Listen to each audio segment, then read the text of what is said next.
fire and EMS, the fire departments, as the economy suffered and the whole country suffered, the Phoenix area suffered along with Massachusetts in the downturn.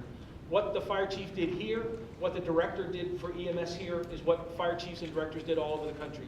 They preserved emergency services on the street. So they did everything they could to avoid cutting ambulances, to avoid cutting fire trucks in the street.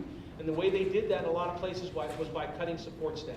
So the support staffs in the fire and EMS departments are very lean. I think the directors in here, if I'm not incorrect, there are 2 support people, or 3 including director, in EMS in a fairly large department. The fire department's in a similar situation. So we think the departments need support staff.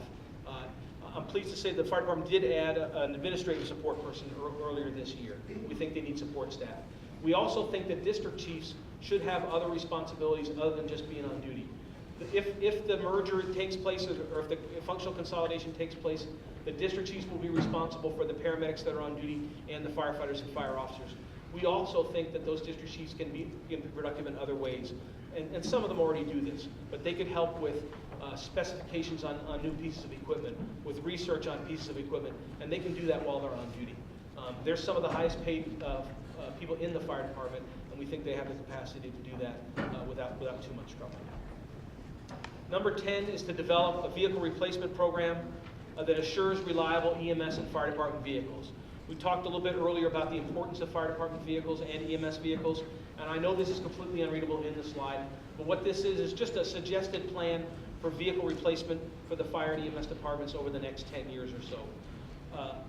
Firefighters do not want the mayor to go out and buy 7 engines and 3 ladders tomorrow. It would be great for the first few years, but as those vehicles age, they're all going to have to be replaced at the same time in 10 or 15 years or whatever the life is in New Bedford. What we recommend is that the city buy buy an ambulance every year, or buy an ambulance every other year, buy a fire truck every year or every other year, that it be spaced out so that they don't preload that expense down the line in the city. So over the last couple years, all 4 of the frontline ambulances are relatively new. 2 of them are new this year. In the fire department, 2 of their pumper companies, 2 of the engines are new. Ladder 1 downtown is relatively new, and there's a new ladder being built now. So the city has taken some steps.